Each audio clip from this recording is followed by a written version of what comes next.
나의 몸과 영혼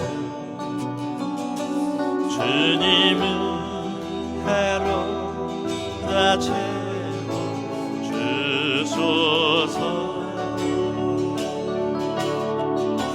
이 세상 괴로움과 정근시 주여 받아주시고 힘든 세상에서 인도하소서.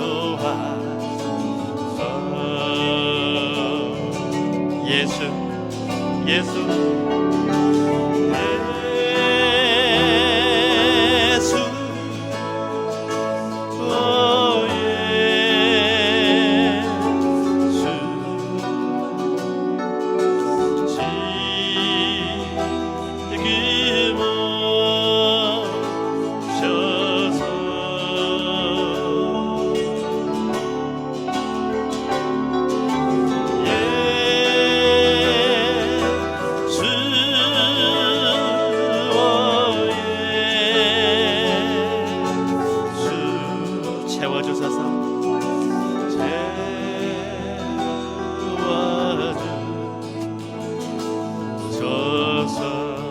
주께 찬양하라.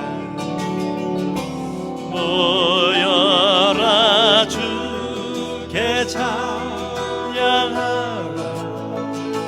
나의 귀한 친구야. 주 이름 앞에 너 두 손 모으고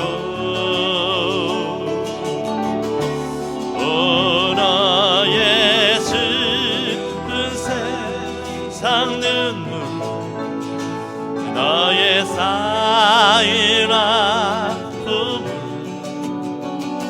십자가 앞에 넘어버리고.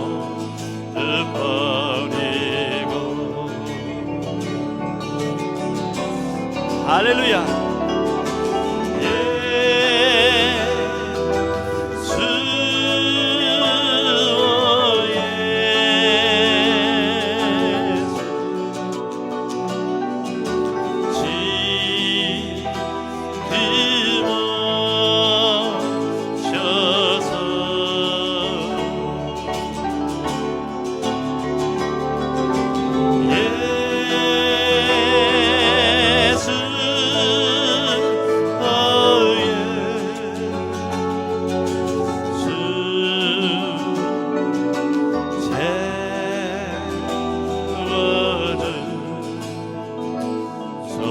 주님 예수 나의 동산.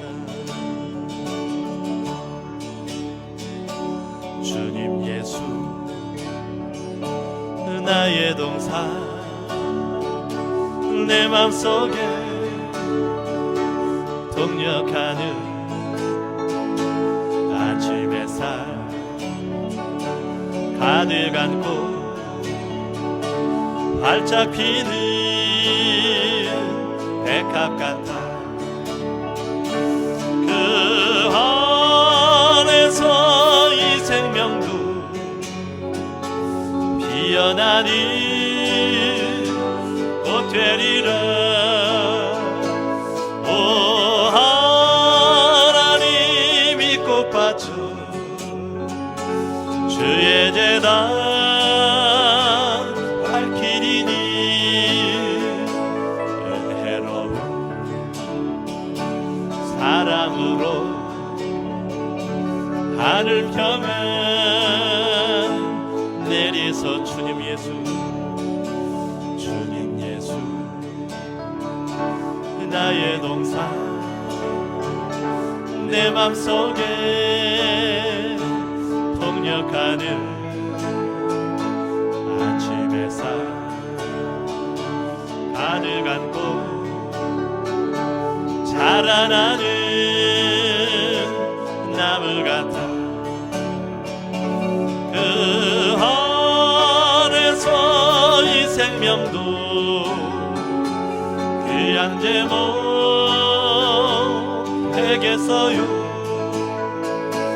오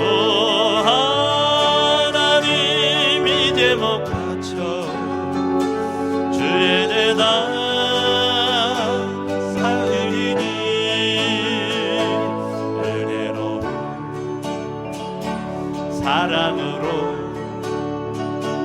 하늘 펴면 내리소 주님 예수 주님 예수 나의 동산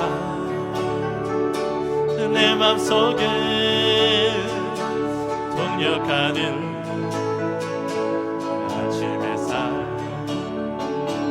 가득 안고 피어나는 안개 같아 그 안에서 이 생명도 맑은 영혼 되겠어요. 오 하나님 이 영혼 바쳐 주의 재단 향 내리니 은혜로운 사랑으로 하늘 펴면 내리 주님 예수 나의 동산 주님 예수 나의 동산 내 맘속에 동력한 아침 햇살 가득 안고 피어나는 안개 같아서 가득 안고 피어나는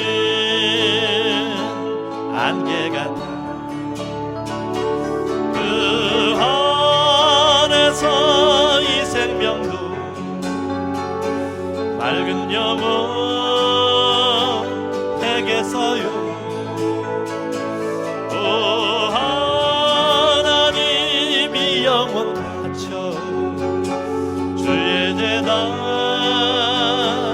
향 내리니 은혜로운 사랑으로 하늘 펴면 내리소서 하늘에 해와 달들아 소리 높여 찬양하여라 발소리 비파와 수금으로 춤추며 찬양하여라 높은 산과 넓은 바다 모두 주를 찬양하여라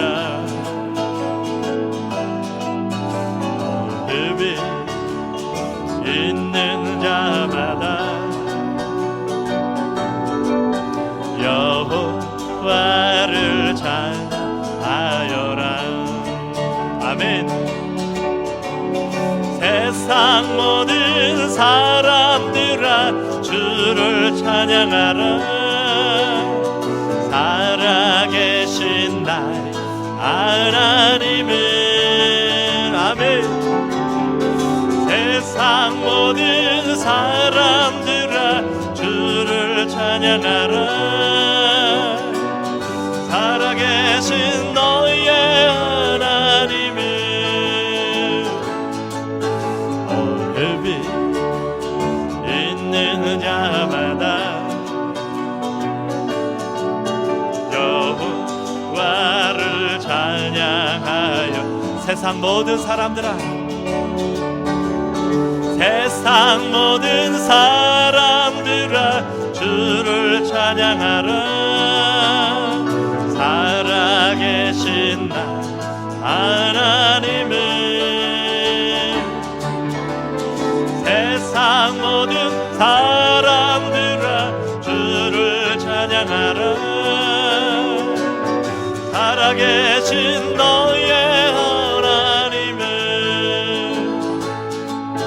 어둠이 있는 자마다 여호와를 찬양하라 예수 사랑하심은 예수 사랑하심은 거룩하신 마을 글쎄 우리들은 약하나 예수 권세만 아멘 나 사랑하심 나 사랑하심 나 사랑하심 성경서 나를 사랑하시고 나를 사랑하시고 나의 죄를 다시서 하늘 문을 여시고 들어가게 하신 아멘 나 사랑하심 나 사랑하심 나 사랑하심 성경서 내가 연약할수록 내가 연약할수록 더욱 귀히 여기사 높은 보좌 위에서 낮은 나를 보시 할렐루야 나 사랑하심 나 사랑하심 나 사랑하심 성경서 세상 사는 동안에 세상 사는 동안에 나와 함께 하시고 세상 떠나가는 날 전국 가게 하셔서 나 사랑하심 나 사랑하심 나 사랑하심 성경에서 내가 연약할수록 내가 연약할수록 더욱 귀히 여기사 높은 보좌 위에서 낮은 나를 보시 아멘 나 사랑하심 나 사랑하심 나 사랑하심 성경에서 세상 사는 동안에 세상 사는 동안에 나와 함께 하시고 세상 떠나가는 날 천국 가게 하신 아멘 나 사랑하심 나 사랑하심 나 사랑하심 성경에서 있네 나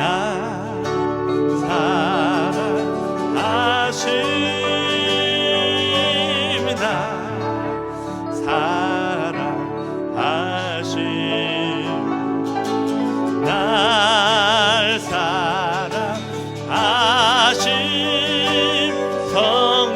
성경에서 날 사랑하심 날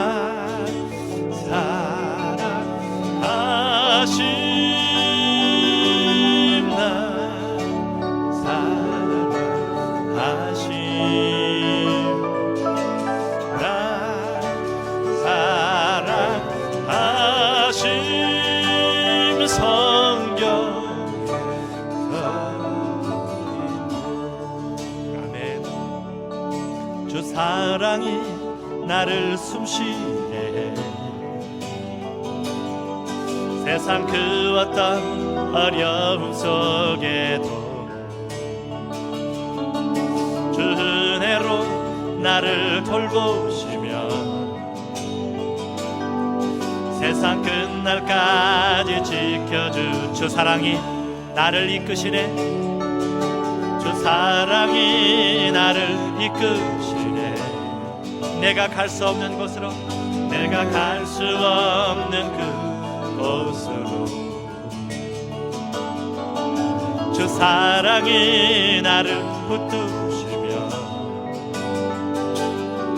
세상 끝날까지 인도한 아멘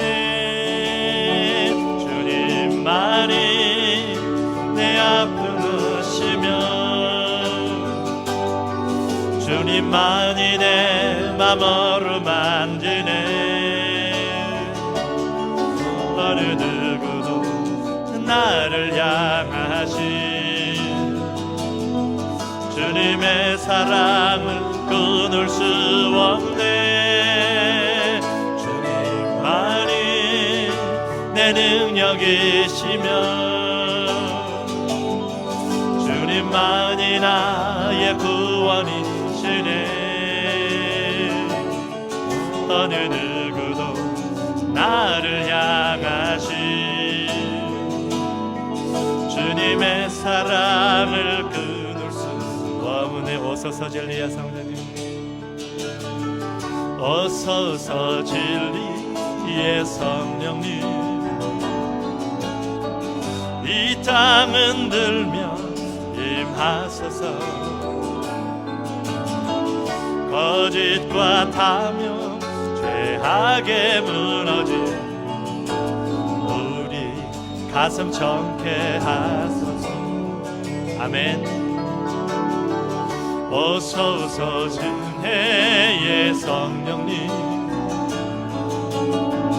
하늘 가르고 임하소서. 거룩한 불꽃 하늘로서 임하사 타오르게 하소서. 주 영광 위에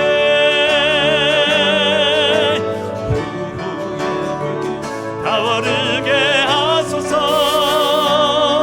진리의 말씀 이 땅 새롭게 하소서. 은혜의 강물 흐르게 하소서. 성령의 바람 이 땅 가득 불어와. 흰 옷 입은 주의 순결한 백성, 주의 영광 위에 이제 일어나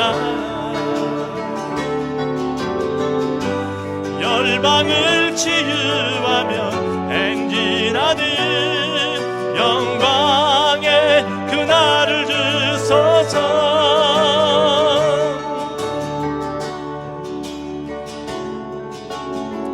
오소서 진리의 성령님, 이 땅 흔들며 임하소서. 거짓과 탐욕 죄악에 무너진 우리 가슴 정케 하소서. 오소서 은혜의 성령님, 하늘 가르고 임하소서. 거룩한 불꽃 하늘로서 임하사 타오르게 하소서. 주 영광 위에 부흥의 불길 타오르게 하소서. 진리의 말씀 이 땅 새롭게 하소서. 은혜의 강물 흐르게 하소서. 성령의 바람 이 땅 가득 불어와. 흰 옷 입은 주의 순결한 백성, 주의 영광 위에 이제 일어나 열방을 치유하며 행진하는 영광의 그날을 주소서. 우리 시간 예배.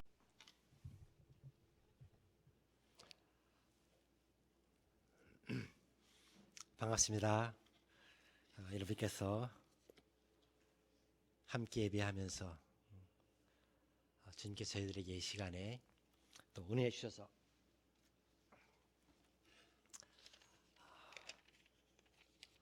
지금 원하시는 말씀, 지금 하시는 말씀 듣는 귀한 시간 되시기 바랍니다. 제가 지난 6월에 뉴저지를 지나갔습니다. 그러니까 지난 6월 10 며칠경쯤 금년도 안식년을 허락받고 이제 한국으로 가는 길에 들려서 우리 목사님도 뵙고 몇 분 뵈었었는데 갔다가 이제 6개월, 5개월입니다. 5개월 한국에서 한 10년 보내고 다시 페루로 돌아가는 길입니다. 교회 형편이 어떤지 몰랐습니다만은 제가 목사님께 가서 함께 예배드리고 있습니다. 부탁드려가지고 이 시간에 같이 시간 보내게 됐습니다. 제가 꼭 이 조은서 교회를 들리고 싶었던 이유는 참 이 교회가 개척부터 지금까지 저와 함께 페루 선교 함께 하시고 힘에 넘치게 사랑으로 기도로 도와주셔서 페루에서 이루어진 모든 일들 우리 조은소교회의 기도 가운데 이루어졌습니다. 꼭 그 결매 같이 나누기를 원했기 때문입니다. 잠깐 그 동영상 준비를 했는데 먼저 보시고 그리고 이어서 말씀 나누도록 하겠습니다. 거기 음향이 있습니다. 아마 소리가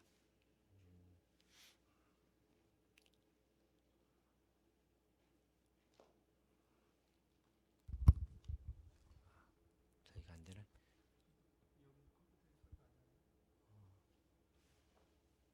시작하면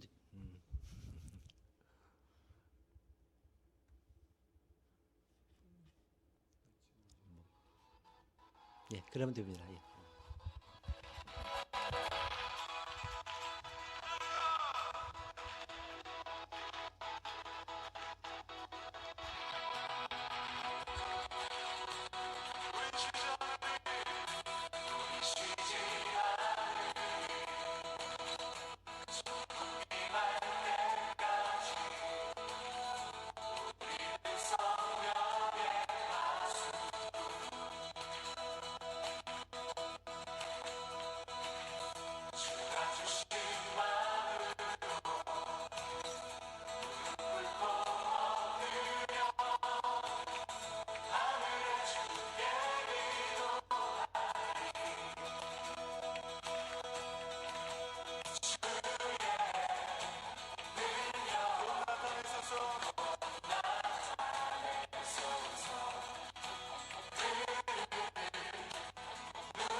예, 감사합니다.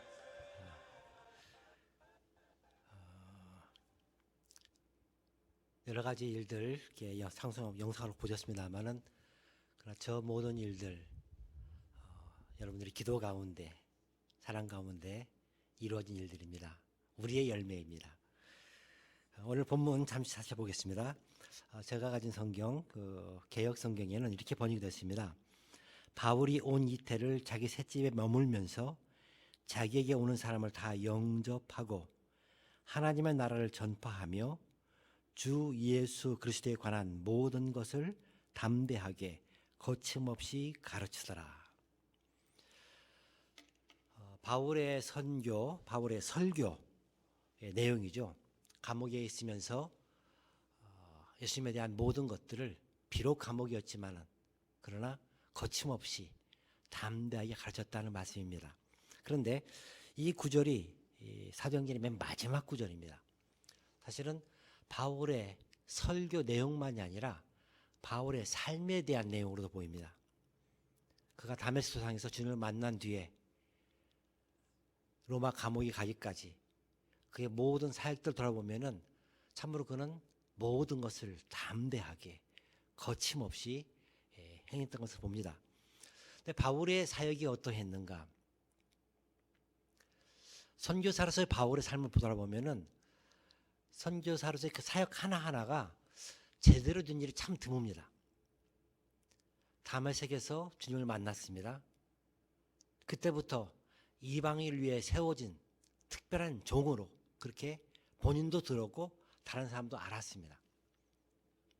그런데 아무도 바울을 믿어주지 않습니다. 바나바가 바울을 데리고 가서 소개해야만 했습니다. 그리고 다시 바울이 이제 아라비아 사막에서 3년간 말씀을 읽으며 준비를 합니다. 하나님의 종으로 사역하기 위한 준비를 했는데 어느 교회도 불러주지 않습니다.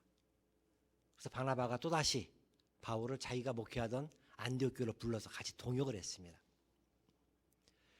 거기까지만 해도 바울의 사역이 그렇게 순탄하지 못한 걸 봅니다.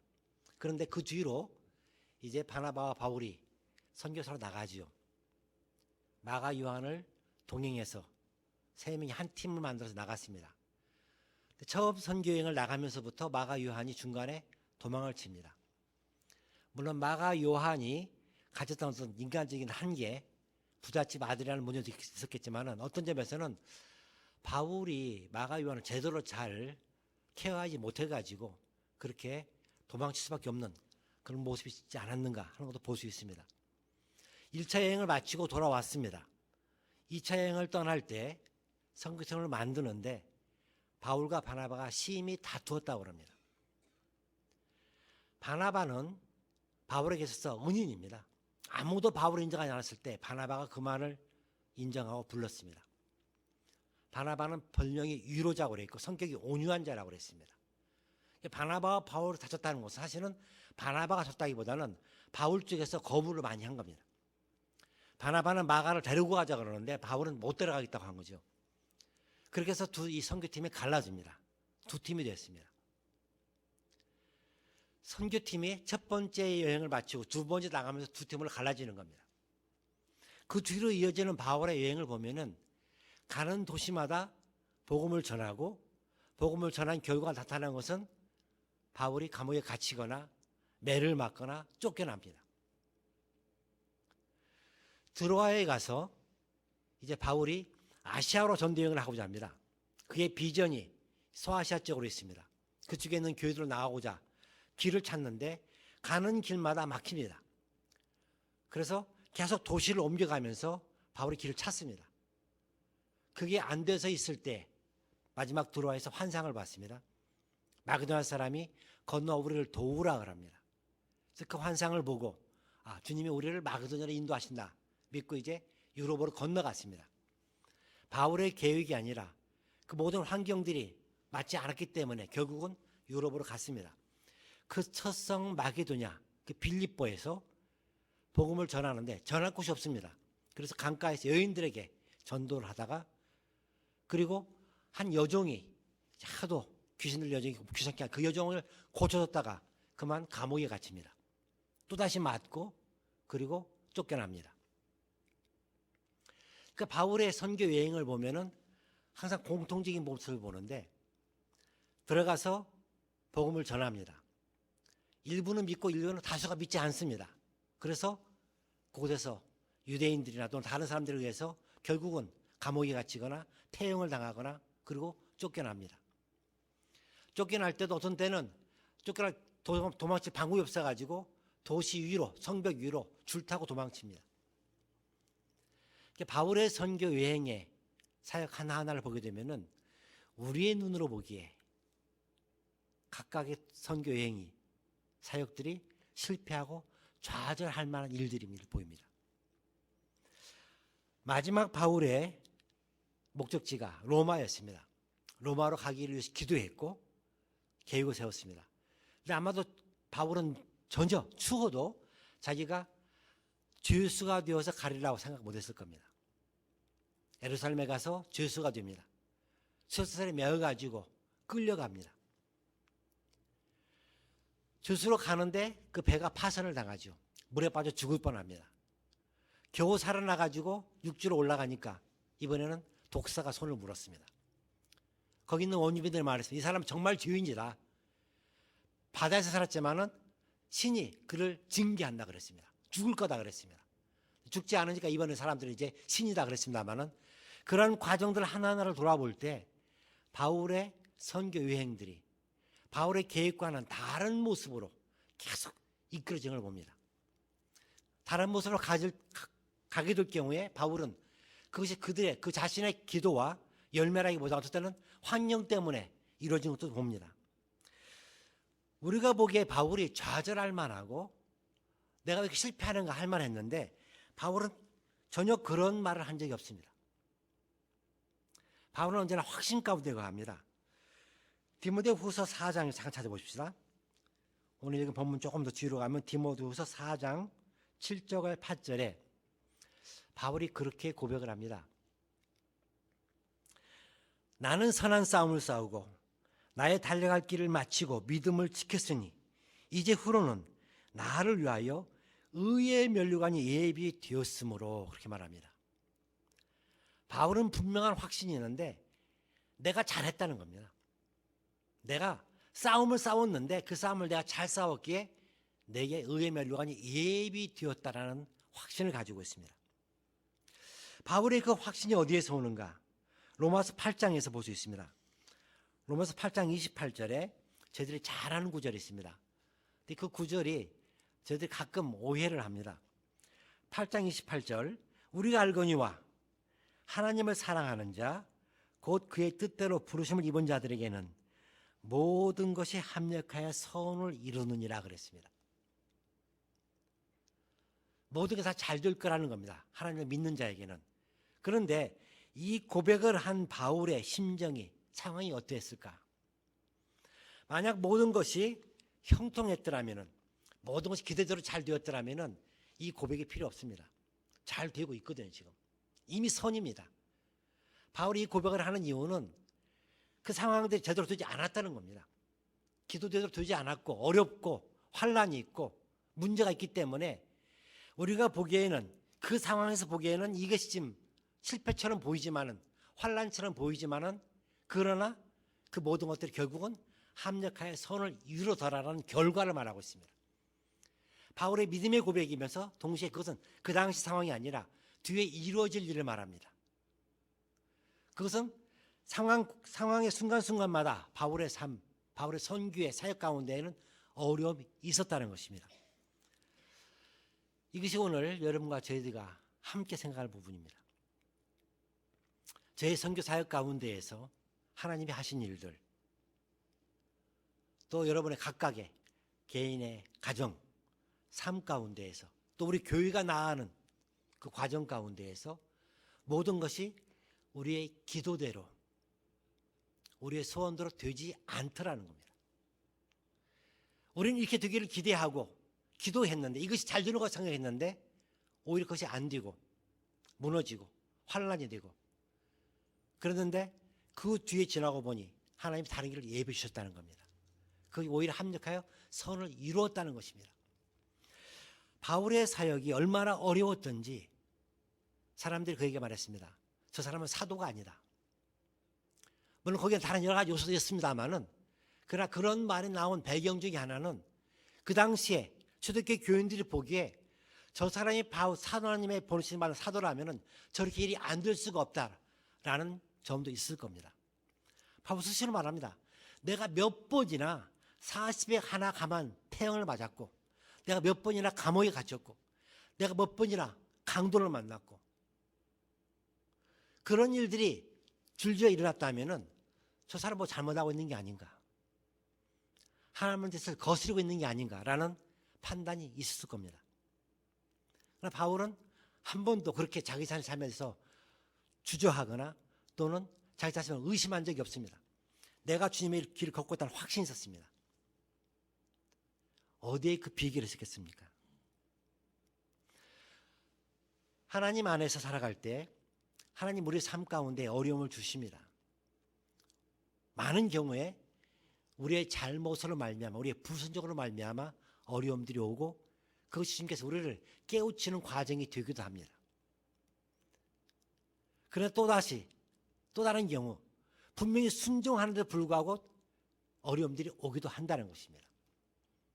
마치 롯처럼, 마치 욥의 경우처럼 하나님께서 그에게 고난이 오도록, 환난이 오도록 내버려 두시기도 한다는 것입니다.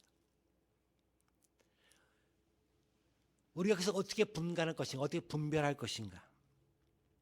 하나님이 원하시는 것은 우리가 그에게 순종하는가입니다. 우리가 우리의 삶을 내려놓고, 주님, 제게 원하는 것이 무엇입니까? 내 뜻을 찾지 않고 주님 뜻을 찾겠습니다. 주님 뜻을 순종하겠습니다. 고백할 때 그 뒤에 일어나는 일들이 우리 기대와 다를 수 있습니다. 우리의 생각이 하나님과 다르기 때문에 우리는 다른 것을 기대할 수 있습니다. 근데 하나님은 하나님 계획대로 이루어 가시는 그런 것들을 성경에서, 그리고 많은 성도를 삶에서 볼 수 있습니다. 우리가 중요한 것은 내가 지금 주님께 순종하기를 원하고 있는가, 주님께 여쭙고 그 주님의 말씀 따라 순종하는가. 주님은 우리에게 말씀 들을 수도 있고 들주지 않을 수도 있습니다. 우리가 말씀 듣고 깨달을 수도 있고 깨닫지 못할 수도 있습니다. 그러나 그것은 우리에게 중요한 것이 아니고, 중요한 것은 우리의 영혼이, 우리의 마음이 주님, 제가 주님께 순종하기 원합니다 라는 고백입니다. 그것을 어떤 분은 그렇게 표현했습니다. 내려놓는다, 하나님께 맡긴다. 우리의 생각이 주님의 뜻을 온전히 이해하지 못한다는 것을 인정하고, 그러나 내가 주님께 따르기 원합니다, 주님께 순종하기 원합니다, 고백하고 행한다면 주님께서는 모든 것이 합력하여 선을 이루게 바꾸어 주신다는 것입니다. 이것이 믿음이고, 이것이 하나님께서 우리에게 하시는 일입니다. 하나님 우리를 결코 버려두지 아니하시고 우리 마음대로 되게 하지 않습니다. 우리가 불순종해서 우리 마음대로 나갈 때에는 하나님도 우리를 두십니다. 그러나 우리가 주님께 드리고 주님께 순종하기를 원하고 주님 뜻을 찾고 나갈 때에는 설사 실수할지라도 주님은 그것을 바꾸어 주시고, 우리 생각에는 아닌 것처럼 보일지라도 하나님께서는 오히려 그 가장 좋은 계획대로 이끌어 가신다는 것입니다. 주님께서 십자가를 앞두고 기도하셨지요. 이 잔이 내게서 옮겨가게 하옵소서. 그것이 예수님이 원하시는 것이었고 우리가 일반적으로 원하는 뜻입니다. 그럼 주님의 기도는 하나 더 있습니다. 그럼 나의 원대로 마옵시고 아버지의 뜻대로 하옵소서. 우리의 기도가 잘못이 아니라 우리가 원하는 기도를 할 수 있습니다. 그러나 우리의 마음은 항상 그러나 나의 뜻대로 마옵시고 주님 뜻대로 하시옵소서. 거기에 순종할 때 주님이 우리의 모든 삶을 바꾸어 주십니다. 제가 신학교를 하면서 신학교 학생들이 적게 옵니다. 많지 않아요. 페루에. 많은 학생들이 왔다 공부하다가도 많이 그만둡니다. 공부하고 나갈 길이 마땅치 않고 목사가 되어도 그들의 삶에 기대하는 것들이 보이지 않기 때문에 그만둡니다. 그 학생들을 어떻게 믿음으로 인도할 것인가, 그것이 바로 저희들이 과제이기도 합니다. 그 로날드라는 학생이 있었습니다. 아마존 쪽의 그 정글 지역 출신인데 아마존에서 무슨 인디오처럼 사는 도시가 아니고 그런 지역이 아니고 작은 도시, 아마존 지역에 있는 작은 도시 출신입니다. 거기서 고등학교까지 마치고 그 과정에 이제 주님을 영접하고 그 오순절 독립교회를 다녔습니다. 그러다가 고등학교 마치고 리마로 남았는데 리마에서 이제 집을 정하고 가까운 교회로 간 것이 우리 장로교회였습니다. 그래서 그 교회를 출석을 했습니다. 한 1년 지나니까 그 교회 목사님이 보니까 이 아이가 아주 똑똑하고 성실하고 믿음이 좋아요. 그래서 그 아이하고 얘기하다가 이제 권면을 했습니다. 목사가 되면 좋겠다. 그래서 제 신학교로 데려왔습니다. 신학교에서 이제 인터뷰를 해보니까 아이가 똑똑해요. 그리고 믿음이 있어요. 그래 이제 공부해보자. 그리고 이제 공부를 시작했습니다. 근데 신학교 공부를 하고 있는데 정말 첫 과목부터 이 학생이 아주 다른 걸 보여줍니다. 그러니까 보통 그 중남미 지역에 페루를 포함해서 그 공립학교 수준이 참 낮습니다. 그러니까 학교 다닐 때 공부를 많이 안 시키기 때문에 책을 잘 못 읽어요. 빨리 읽는 능력이 없습니다. 그러니까 책을 우리 보통 이제 대학 가면은 책을 한 권 뭐 읽고서는 요약해서 숙제를 내는데 그렇게 책 한 권 읽으라고 그러면 학기 지나도 못 읽어요. 그러니까 저희들이 숙제를 낼 때 이제 보통 한 챕터, 두 챕터 정도 짧게 냅니다. 그 책을 읽고 숙제를 해오도록 이렇게 가르치고 있는데 이 학생은 숙제를 내면은 그 책을 다 읽으려고 노력을 합니다. 그러니까 읽어줄 분량은 5장 정도 작은 양인데 자기는 다 읽어요. 아주 열심히 읽어가지고 거기서 요약을 합니다. 어떤 때는 다른 거 찾아봅니다.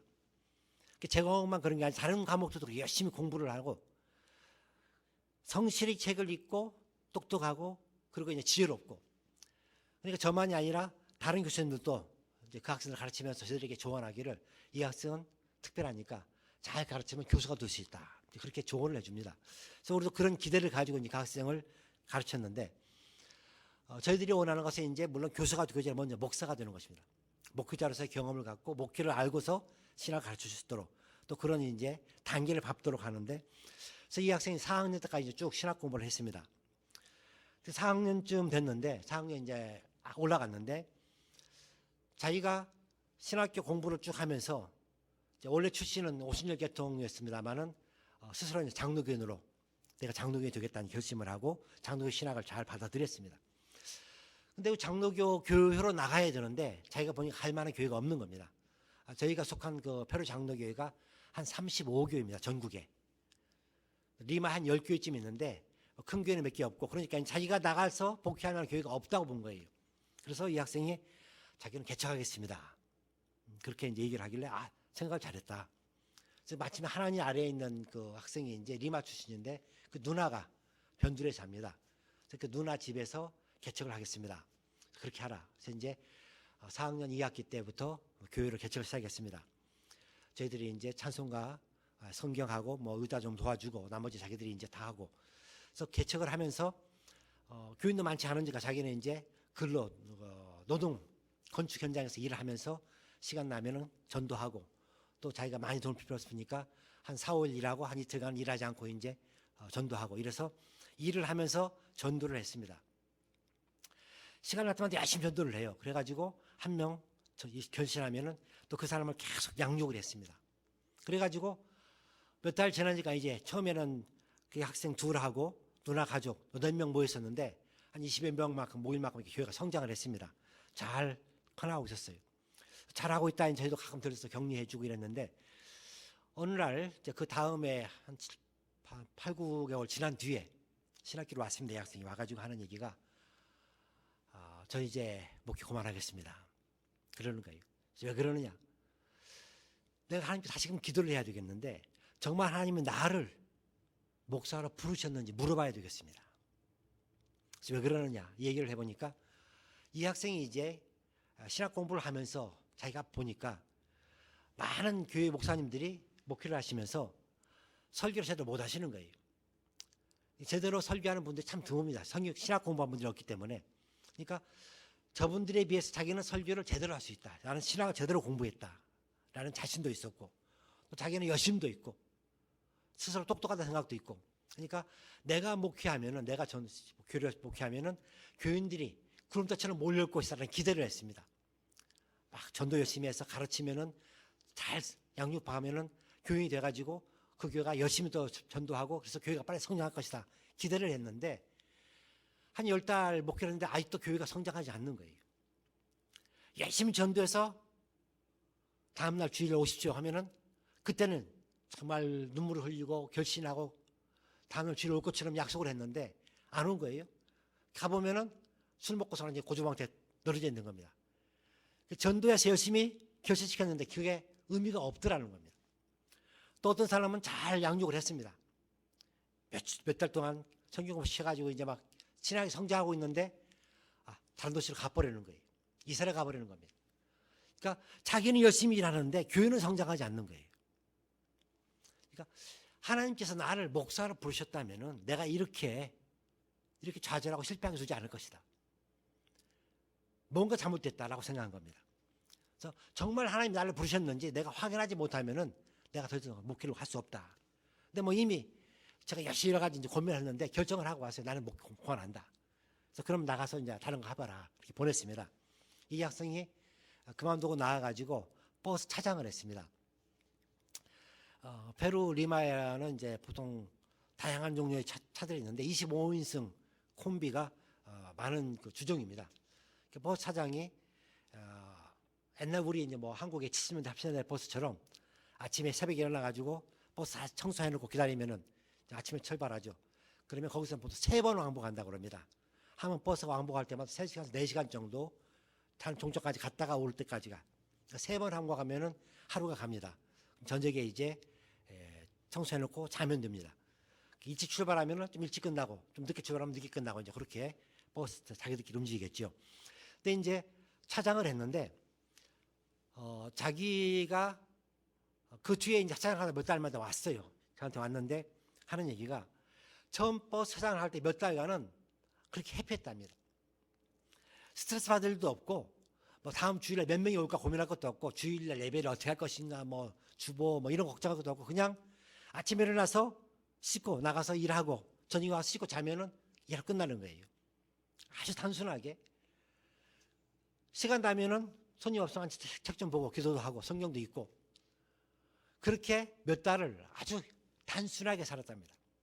아주 행복하게 부담 없이 살았는데 그렇게 살다 보니까 문제가 생기기 시작하는데 그 버스 회사 다른 차장들이나 운전수가 보니까 이상한 차장이 하나 있는 거예요. 술도 안 먹고 담배도 안 피고 뭐 나가서 놀지도 않고 청소 열심히 하고 시간 나면 앉아서 책 본다고 앉아있고 저건 좀 이상한 애다. 버스 차장할 애가 아니다. 그래서 같이 얘기를 해보면은 아주 지혜롭게 얘기를 하고 뭐 문제 얘기하면은 문제도 잘 설명해주고 해결책도 알려주고 그러다가 이제 아파가지고 찾아가니까 여러 가지 얘기하다가 또 아프다고 하니까 기도를 했답니다. 기도가 병이 나와버린 거예요. 그래서 사람들이 이제 쟤한테 가면 문제 해결할 수 있다. 고민거리서도 가져가고 아파도 가고 그러니까 이제 시간만 나면 사람들 와서 상담도 하고 문제 물어보고 이제 기도하고 이러는 거예요. 그렇게 또 몇 주가 지나니까 이번에는 너 성경 많이 하는데 우리 좀 성경 가르쳐달라. 이제 성경 공부를 하자답니다. 그래서 뭐 남는 시간 성경 공부하면 좋은 거지 하고서 이제 성경 공부를 시작했습니다. 성경 공부를 여러 주 하다 보니까 이번에는 사람들이 우리 예배드리 안 되겠나 그러더랍니다. 그래서 이제 주일날 또 예배를 드리기 시작했습니다. 그러니까는 차장은 차장대로 쭉 하는데 전쟁에 돌아오면 사람들 기다리고 있는 거예요. 기도해달라고 기다리죠. 또 그 다음에 뭐 일주일에 몇 번은 성경 공부 그룹이 있죠. 주일날 설교해야 되죠. 일이 이제 몇 번을 많아지는 겁니다. 근데 이 학생이 일이 많아져서 저한테 온 게 아니고 저한테 왔는데 하는 얘기가 내가 주님을 떠날 수가 없습니다. 하나님의 나를 목사로 만들기 위해서 신학교 보내서 공부시켰는데 내가 도망쳐 본들 내가 할 일은 목회입니다. 내가 그러니 교회로 돌아가겠습니다 하고 돌아왔습니다. 그래서 제가 이제 그 학생을 시골로 보내서 시골 교회에서 이제 목사님 도우면서 좀 배우도록 보냈습니다만은 목회를 하려고 해도 사실은 마땅치 않아요. 목회를 해도 이미 돼 있는 교회에서 하는 것도 아니고 개척을 해도 개척한 만큼 되지도 않고 그 과정을 지나야만 하는데 그런 과정 너무나 어려운 겁니다. 또 그런가 하면은 또 다른 어려움도 있습니다. 한 번에 저희 신학교에 택시가 왔습니다. 택시가 주차를 해놓고 운전사가 들어오는데 다리를 약간 절면서 들으셨어요. 그래서 이제 저분이 왜 왔나 보니까는 사무실에 가서 이제 물어봅니다. 내가 그래서 공부를 하고 싶다. 근데 그때가 4월 중순쯤 학기 시작하고 벌써 한 달 넘게 지났습니다. 그러니까는 그 사무원이 벌써 계약해서 들을 수가 없습니다. 그런데 혹시 지금 목회하고 있습니까? 물어본 거예요. 그러니까 이 사람이 내가 목회하고 있습니다. 대답을 하니까 그러면은 목회자들이랑 과정은 따로 있습니다. 그러니까 저희가 이제 목회학과가 있고 목회학과는 고등학교 졸업한 사람들 들어와서 이제 목회자가 되기 4년 공부하는 과정입니다. 그리고 목회자 재교육 과정이라고 2년 코스로 매주 월요일마다 하는 공부가 있어요. 그 과정은 신학 공부하지 않은 목회자들을 위해서 그분들에게 신학적인 기초를 닦아주는 그런 과정인데 이분들이 워낙 이제 짧게 공부를 빨리 해야 되니까 2달에 한 과목씩 끝납니다. 그래서 2달 지나면 또 다른 과목이 시작되니까 이분이 이제 만약 목회자라면은 목회자 재교육 과정으로 들어와가지고 바로 그 과정을 공부하면 된다는 겁니다. 이제 목회학과 들어온 사람이나 목회자 재교육 과정 들어온 사람 나이가 비슷해요.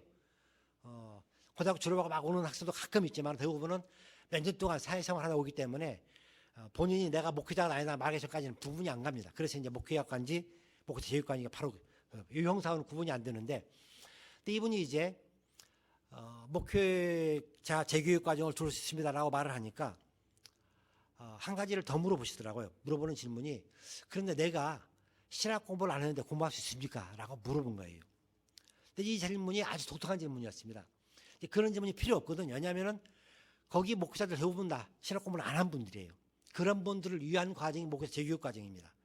근데 이분이 내가 신학 공부 안 했다는 거에 대한 어떤 문제의식을 가지고 있었기 때문에 왜 그런가 물어봤습니다. 알아보니까 이분은 전직 경찰이었습니다. 그러니까 고등학교 졸업하고 경찰학교를 졸업하고 경찰에 이어서 이제 근무를 했는데 페루는 아직까지도 공사하는 게릴라가 있습니다. 지금은 많이 약화되는데 한때는 그 빛나는 길이라는 게릴라가 안데스하고 아마존 지역 상당히 많은 지역을 장악하고 있었습니다. 지금도 계속 수당자를 해요. 지금은 워낙 약해졌는데 한때는 경찰들이 들어가서 오히려 당하기도 하고 그랬습니다. 이번이 경찰이 돼가지고 이제 게릴라 수당자가 투입이 됐는데 마침 그 전투에서 경찰들이 이제 매복을 당한 겁니다. 그래서 많이 죽고 이 사람들 총상을 입었어요. 그래서 거의 뭐 전멸당할 뻔한 거를 당연히 쓰러진 거를 경찰 찾아가지고 후송을 시켜가지고 살아났습니다. 근데 그 치료받는 과정에 이분이 이제 병원에서 예수님을 만났습니다. 그래서 예수님을 영접하고 나서 이제 이분이 고백하기를 깨닫기를 그때 나를 구해주신 분이 예수님이었다. 주님이었다. 내가 그때 총상 입고 쓰러졌는데 게릴라가 자기를 보고 지나갔다는 겁니다. 자기를 보고 총을 겨누면서 한 방만 쐈으면 자기가 죽을 텐데 안 쏘고 지나가더라는 거예요. 그냥. 그 자기가 쓰러진 지역이 자기가 상당히 어려운 지역이었는데 용케 자기를 찾아가지고 경찰들이 후송을 시켜준 겁니다. 그래서 살아났어요. 그러니까 그 순간순간들 그리고 그 전의 순간들까지도 주님이 나를 구원하셨다. 이렇게 고백을 하면서 내가 주님께 헌신하겠습니다. 기도를 했습니다.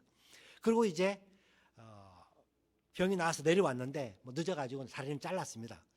다리는 자르고 이제 퇴직하고 퇴직금 받아가지고 택시 사가지고 리마에서 택시 운전을 하면서 자기 집 가까이 있는 교회를 추수하기 시작한 겁니다. 근데 그 가까이 있는 교회가 순복음교회였습니다. 순복음 독립교회였는데 거기를 추석하면서 열심히 봉사를 한 거예요. 이분이 이제 택시 운전이니까 장점이 있죠. 자기가 아무 때나 그냥 택시 세워놓고 쉬면 됩니다. 근무 시간 자기가 조절하니까 교회에서 예배만 드린다. 무슨 교회에서 행사했다 하면은 일 안 하고 교회로 온 겁니다. 택시 세워놓고 거기서 예배도 드리고 뭐 성경 공부도 하고 뭐 봉사도 하고 또 끝나면 가서도 운전하고 이렇게 열심히 봉사를 하니까 한 1년 지나니까 교인들이 이분을 이제 인정을 한 거예요. 저 사람은 정말 믿음이 좋다. 정말 섬기는 사람이다. 그리고 경찰학교 나왔으니까 공부도 제대로 하셨고 택시 운전하니까 직업도 있고 저 사람이 제일 좋다 해가지고 그해 겨울에 이제 공동회의를 하면서 그분을 자기 교회 목사로 하기로 결정을 했습니다. 투표로 그분을 목사로 뽑아가지고 그 자리에서 교인들이 안수해가지고 그 목사로 안수했습니다. 그래서 그 다음 주부터 이제 이분이 그 교회 목사가 돼서 목회를 하게 됐어요. 이분이 이제 목사가 되는데 갑자기 처음에는 그렇게 기뻤다는 겁니다. 그 다음 주부터 설교를 하는데 그동안 하고 싶었던 간증들, 내가 어떻게 예수를 만났고 어떻게 예수님이 나에게 은혜 주셨고 축복하셨고 예수님 이런 분이고 주일마다 이제 자기 간증을 겸해서 설교를 하신 거예요. 교인들도 은혜스럽고 자기도 은혜롭고 목회를 잘 하셨다 몇 달간. 근데 몇 달이 지나면서 그다음 이제 고민이 생긴 겁니다. 이제 다음 주에는 뭘 설교하지? 이제 할 얘기를 다 한 거예요. 근데 전에는 자기가 평신도일 때는 성경을 읽다가 이해가 안 되는 게 나오죠. 이해가 안 되더라도 상관없는 거예요. 자기가 이해되는 말씀만, 은혜 되는 말씀만 붙잡고 아멘하고 지나가면 됐습니다. 근데 목사가 다 설교를 하려고 그러니까 성경을 읽고 성경을 다 이해를 해야 되는 거예요, 자기는. 이게 무슨 말씀인지 완전히 이해를 해야만 자기가 설교를 하겠는데 이해도 안 되고 어떨 때는 앞뒤가 안 맞기도 하고 도대체 왜 그럴까 알 수가 없는 거예요, 자기는. 열심히 책 찾아보는데 도저히 뭐 자기가 신학 공부를 안 했으니까 알 수가 없는 겁니다. 그 고민하다가 이제 우리 신학교 광고를 보고 오신 거예요. 그래서 그분은 이제 저희들이 잘했습니다 하고 이제 공부하십시오. 그래서 그 다음 달부터 공부를 들었습니다. 근데 이분이 공부를 시작하는데 우선은 다른 학생들과 다른 게 일단 이분이 기초가 있어요. 어떤 기초가 있냐면은 일단은 경찰학교 전문 학교를 나온 분입니다. 근데 우리 학교 신학 목사 재교육까지 오는 분들이 고등학교 졸업자들이 대부분이고 초등학교 졸업자도 있습니다. 그러니까 저희들이 가르치는 학력의 수준을 아주 낮게 가르칩니다. 쉽게 이해하도록. 근데 이분한테는 그게 이제 쉬운 거죠. 빨리빨리 이해를 하고 자기는 열심히 책도 보고. 그러니까 한 과목을 맡을 때마다 자기는 배우는 게 많은 거예요. 과목 맡을 때마다 이분은 내가 전에 공부했더라면은 옛날 내가 이 부분 보면 설교했는데 그때 내가 잘못 이해하고 잘못했다. 또 어떤 경우에는 그때 이런 분이 나한테 와서 상담했는데 내가 그때 말을 잘못해가지고 오히려 상처를 주었다.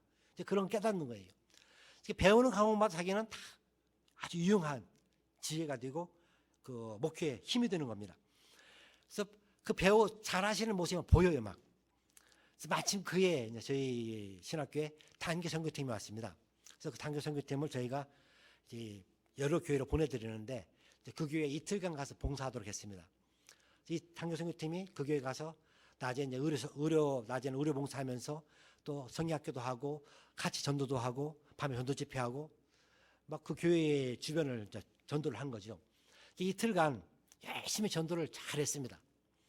근데 이틀째 끝나는 날 이 팀은 다른 지역으로 옮겨가는데 이분이 목사님이 저를 보고 부탁을 하시더라고요. 마스터를 그러면서 내가 부탁이 하나 있는데 내가 보니까 저분들이 그 미국에서 온 단기선교팀이었습니다. 저분들이 보니까 믿음도 있고 돈도 있다. 장비도 좋고 먹는 것도 잘 먹고 저분들한테 부탁해가지고 우리 교회가 한 20명 들어오는 조그마한 교회 예배당인데 마침 우리 교회 뒤에 빈 땅이 있으니까 저 땅을 사게 해달라. 저 땅을 사면은 우리 거기에 지어가지고 예배당을 지어가 더 크게 예배를 잘할 수 있다. 이제 이렇게 부탁을 하시더라고요. 그래서 제가 이제 그분께 대답을 드렸습니다. 파스톨, 저분들이 같이 전도하고 봉사하고 섬길 수 있지만은 예배당 땅을 사고 짓는 거는 목사님이 하십시오. 교인들과 함께 기도하고 헌금해서 하십시오. 그렇게 이제 조언을 드렸습니다. 근데 이분은 막 섭섭한 거예요. 말만 잘하면 거저 얻을 수 있는데, 그럼 빨리 교회가 성장할 수 있는데, 그것 안 들어준다고 섭섭해 하더라고요. 근데 아무튼 이제 그러고 팀은 갔습니다. 이분은 이제 계속 공부 마치고 졸업하셨고, 졸업한 그 다음에 몇 달 있다가 이제 이분이 학교로 오셨어요. 이 얘기를 하고 있다가 제가 지나가니까 저를 불렀습니다. 그래서 제가 보고서는 반갑다고 이제 뭐 인사하고 어떻게 지내느냐 얘기하는데 한참 얘기하다가 이분이 그러시더라고요. 저를 보면서 마스터 목사님 그러면서 우리 교회가 지난달에 그 뒤에 땅을 샀습니다. 아주 자랑스럽게 얘기하시는 거죠. 근데 그분도 자랑스럽고 저도 자랑스럽고 저희가 원하는 것이 바로 그분들이 페로 목사님들이 그렇게 비전을 가지고 또 소명 가지고 섬기면서 희생하면서 교회가 성장하도록 끌어가는 바로 그러한 교회가 되도록 하는 것이기 때문입니다. 주님께서 우리들에게 이끄시는 모든 일들을 보면은 삶의 축복이 있습니다. 근데 축복이 있을 때는 또 다른 축복에 따른 숙제들이 있는 걸 봅니다. 그 축복으로 끝나지 않고 축복을 받았으면 그것으로 뭔가를 우리가 해야 되는 걸 봐요. 그리고 어려움이 있게 되면은 그 어려움 통해서 또 다른 축복이 오는 걸 봅니다. 주님 치면 새로운 길을 봅니다. 우리 신학교가 이제 건물이 2동인데 좀 작습니다. 그러니까 지금 금년도에 저희가 7년 만에 페루 교육부에서 대학 인가를 받았습니다.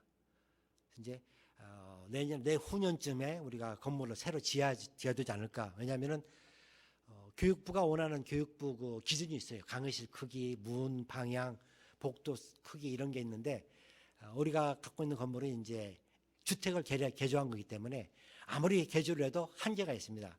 그래서 일단은 금년은 넘어가고 내년쯤에는 2017년도에는 지어야 되지 않겠는가 이렇게 보고 있는데, 근데 아무튼 그 대학인가를 받으면서 신청하면서 저희들이 볼 때 우리가 가진 땅은 너무 적고 여기서는 앞으로 더 큰 신학교가 성장하게 되면은 한계가 있다. 그래서 캠퍼스를 준비해야 되겠다는 생각이 있어가지고 리마 변두를 이렇게 돌아다니며 땅을 봤습니다. 그러다가 이제 레따마르라는 땅을 만나게 됐는데, 이 레따마르라는 땅을 만나면서 거기에 이제 큰 야산이 오늘 우리 아까 그 비디오에서 봤습니다만은 마을 주민들이 이제 3만 평 땅을 저희들에게 주는 걸로 그렇게 약속을 했습니다. 그래서 저희들이 땅을 담장을 치고 그 땅을 점유를 했는데, 제가 그 얘기를 아마 2011년도에 했을 것 같은데, 페루에 아주 좋은 법이 있다고 모르겠어요. 기억나실지. 임자 없는 땅은 먼저 갖는 게 임자다라는 게 법입니다. 그러니까 중남미 지역에 워낙 그 빈 땅들이 많기 때문에 원래 스페인 사람들이 땅을 가질 때 그런 법을 가졌거든요. 그러니까 아무튼 주인 없는 등기 안 되어 있는 땅은 아무나 들어가서 차지하고 그다음에 등기하면은 소유권을 줍니다. 그러니까 땅이 필요하신 분들은 거기 오시면은 뭐 가질 그 전망이 아주 많습니다. 아직도 많이 비었거든요. 근데 이제 물론 조건이 몇 개 있어요. 땅을 딱 담장을 쳐야 되고 그 안에서 이제 뭔가를 해야 됩니다. 그리고 10년 이상 이렇게 점유하고서는 계속 갖고 있어야지 이제 그 다음에 소유권이 주는데, 그렇지만은 그런 그 비전이, 그런 가능성이 있다는 것이 이제 저희들에게 그 레따마르 계곡의 산을 보면서 저 땅은 지금 비어 있는 땅이다. 임야 없는 땅이니까 먼저 가질 수 있다라는 이제 그 가능성을 보고 주민들과 얘기해서 그 땅을 저희가 점유를 했습니다. 근데 그 땅 점유하는 과정에서 마을 사람들과 함께 이제 우리가 뭔가 봉사를 하는 그런 것을 하기 위해서 먼저 세운 것이 진료소입니다. 진료소와 교회를 먼저 세우게 됐는데, 그 땅은 샀습니다. 한 600점을 샀는데, 그 땅을 사면서 이제 모금을 해가지고 땅 구입비하고 그다음에 이제 건축을 1층 할 수 있는 건축비를 이제 마련해서 한 220제곱미터 한 70평쯤 되는 건물을 짓기 시작했습니다. 1층까지 지을 수 있는 헌금이 제가 있었어요. 2층 지을 헌금을 가지고 이제 70평을 만들어서 반절은 교회로 하고 반절은 진료소로 하죠. 그래서 진료소 쪽에 이제 물론 약국도 들어가야 되고 뭐 여러 가지 사무소도 있어 하니까 진찰실 하나, 그리고 진찰 예비실 하나, 나머지는 이제 행정공간으로 만들 그런 계획을 가지고 시작했는데, 건축을 하는 동안에 헌금이 2배로 들어왔습니다. 제가 준비한 건축 헌금만큼 돈이 더 들어왔어요. 그래서 별 수 없이 2층을 지었습니다. 그러니까 이제 축복이죠. 2층까지 지어버렸으니까 한꺼번에. 저기 예정은 5층입니다만은 2층까지 지었는데, 짓고 나니까 문제가 생긴 게 예배당을 2층으로 올린 겁니다. 2층 반절 예배당에서 반절 식당으로 쓰고 아래층 전체를 이제 진찰소를 만들고 오니까 이 진료소가 처음에는 진찰실 하나, 진찰 예비실 하나 있는데 전체를 쓰니까 진찰실 5개가 나왔습니다. 방이 5개가 생겼어요. 그 전에는 지금 그 저희 건물 짓기 전에 이동 진료할 때에는 오성교사 의사니까 오성교사가 직접 환자 진료를 하고 가는 데마다 교회를 건물로 쓰면서 같이 일을 했으니까 의사 고용할 필요가 없었습니다. 근데 진료소를 만들고 보니까 이제 방이 5개가 나왔으니까 5개의 방을 어떻게 써야 되겠는데 의사들이 없는 거죠. 그러니까 의사들을 고용해서 하자면은 도저히 우리가 그 사람들 인건비 줄 수 없고 뭐 간호사도 필요하고 뭐 도저히 방법이 없는 거예요. 건물은 지었는데 저 건물을 어떻게 써야 되느냐. 이게 축복이 이제 숙제가 된 거예요.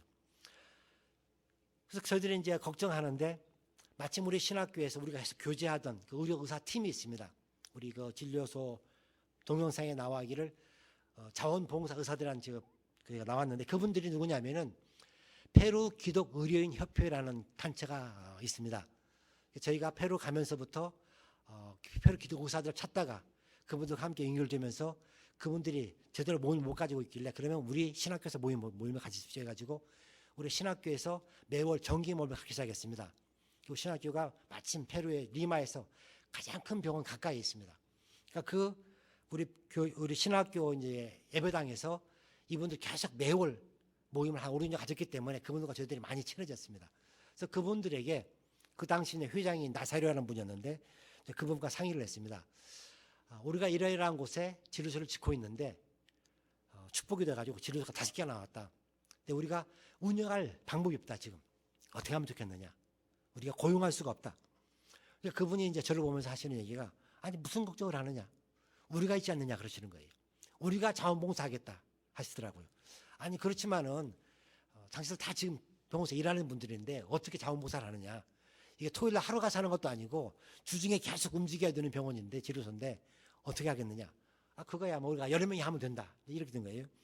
그래서 우리가 당신 혼자 할 수는 그렇지만 다른 사람도 그러겠느냐. 근데 이분이 이제 우리 얘기해보자. 그래서 그 다음 정기 모임 때 이분이 제안을 한 겁니다. 디모데우 목사하고 마르타 두 사람이 레따말 계곡이라는 곳에 진료소를 짓고 있는데 앞으로 진료소가 나온다. 거기서 우리가 모두 다 함께 가서 봉사하자. 그런 제안을 했는데 거기 있는 의사분 전부 찬성을 하실 거예요. 전부 다 가겠다. 그래서 제가 그때 이제 서류 하나 준비해가지고 내가 가겠다가 서약하도록 약속하도록 했습니다. 사인 받고 언제 가겠다. 그래서 이제 그분들이 진료소가 다 지어지면은 봉사하기로 약속을 해가지고 건축 끝나고 저희들이 이제 진료소 페루 보사부 허락받고 시청 허락받고 해서 개원을 했습니다. 그래서 그때부터 2013년부터 금년까지 계속 이분들이 자원봉사를 오십니다. 자원봉사를 올 수 있는 방법은 이분들이 많은 분들이 정부병원에서 일을 해요. 정부병원에서 일하시는 분들은 아침 8시부터 1시까지만 근무합니다. 1시에 근무가 끝나요. 그래서 그다음 오후에는 각자 개인 클리닉으로 갑니다. 그래서 개인 병원에서 일을 합니다. 그러니까 정부병원에서 일하는 것은 약속이기도 하고 또는 이제 급여가 적고 그 대신에 개인 클리닉에서 이제 급여를 더 보충하는 그런 시스템을 갖고 있는데 그러니까 자기들이 개인 클리닉 가는 그날 하루를 비우는 겁니다. 안 가고 대신에 저희 보건소 와서 진료를 무료로 봉사하는. 그러니까 하루를 희생하는 거죠. 하루 희생하고 진료소로 와주시는 겁니다.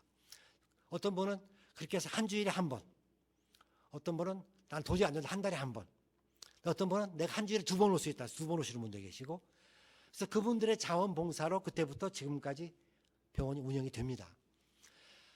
저희들이 그 건축을 하면서 너무 많은 헌금이 들어가지고 이것을 우리가 어떻게 운영해야 되느냐 그랬더니 그 의사분들이 우리가 할 수 있다. 그분들이 오늘까지 해주시는 축복으로 또 이어지는 걸 봅니다. 근데 그 의사분들을 보면서 물론 의사들이죠. 좀 다른 여유 있는 환경이기도 합니다. 그러나 그분들을 보면서 페루 교회가 성장하고 있다. 지금 페루 교회가 한 13%, 15% 정도 복음화가 됐다고 봅니다. 근데 그분들이 대부분 빈민층이에요. 대부분 교육받지 못한 분들이 많습니다. 사실 페루 교회에 필요한 게 그래서 신학교와 또는 고등교육기관, 기독교 고등교육기관. 왜냐하면 그분들이 페루 사회를 앞으로 끌어나갈 지도자들이 나오지가 않아요. 카톨릭 문화권을 잘하는 사람들 그 생각만으로 나오기 때문에 정말 복음을 가지고 복음적인 눈으로 기독교인 되기도 하고 되지도 못할지라도 기독교 복음을 문화를 이해할 그런 분들이 필요합니다. 근데 그러기 위한 그런 터전이 필요해서 저희들이 이제 기도하고 있었는데 바로 거기에 첫 번째 그 진료소를 하면서 그 진료소에 오는 의사들을 보면서 페루교가 이제 이만큼 성장했구나. 섬길 수 있고 또 봉사할 수 있고 이분들 지도자로 나갈 수 있고 그러나 더 많은 지도자들이 필요합니다. 그래서 이제 저희가 준비한 땅이 바로 그 레따말 3만 평 부지입니다. 바로 그곳 저희들이 원하는 것은 기독교 대학교를 세워야 되겠다. 초중고등학교 그리고 대학교로 올라가서 거기서 기독교 문화, 기독교 복음화가 된 그런 지도자들이 나와야만이 페루 교회가 앞으로 비전을 가지고 나갈 수 있다.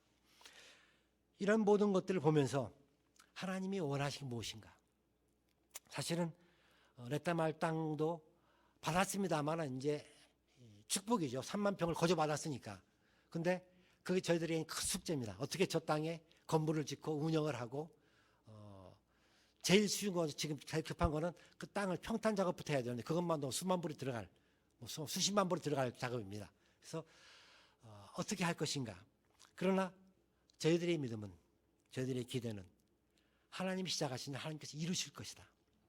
여기까지 이루신 분이 이끌어주신 주님이시라면 이루신 모두 주님이시고 우리는 그저 순종하면 된다. 여러분과 제가 똑같이 하고 있는 이 일입니다.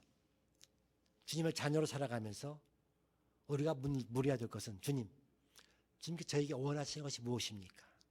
저희 가정에 원하시는 것이 무엇입니까? 그리고 내게 주어진 그 모든 것들에게 우리가 순종하는 것입니다. 그 길이 바른 길일 때 주님께서 그 길을 더욱 축복하실 것이고 잘못된 길이면 주님께서 바꿔주실 것입니다. 우리가 의지하고 신뢰할 것은 주님이 나의 하나님이시고 그분이 나를 인도하고 계시고 내 삶을 주재하고 계시다. 나는 주님의 것이다. 주님은 나의 하나님이다. 그 고백과 신뢰 가운데 나아갈 때 우리의 삶은 두려워할 것 없고 우리의 삶은 근심할 것 없습니다. 오직 우리에게 주님 명하시는 것은 강하고 담대하라. 담대하게 거침없이 순종할 때 주님께서 이루어 주실 것입니다. 이 축복이 바로 여러분과 저의 축복 되시기를 원합니다. 기도하겠습니다. 좋으신 아버지 하나님, 주님께 찬양하고 경배 드리며 오늘까지 저희 삶 가운데 베풀어 주신 놀라운 은총을 기억하며 감사드립니다. 주께서 이루셨사오니 더욱 저희들 순종케 하시고 우리의 눈을 열어 주의 뜻을 보게 하시고 우리의 믿음의 길을 열어서 주님께 말씀하신 모든 것들을 순종함으로 나아가게 하옵소서. 주님의 말씀에 담대하고 강하게 나아가서 주님께만 영광 돌리는 저희가 되게 하옵소서. 어려움 있을 때 간구하게 하시고 형통할 때 주님께 찬양하며 영광 돌리게 하옵소서.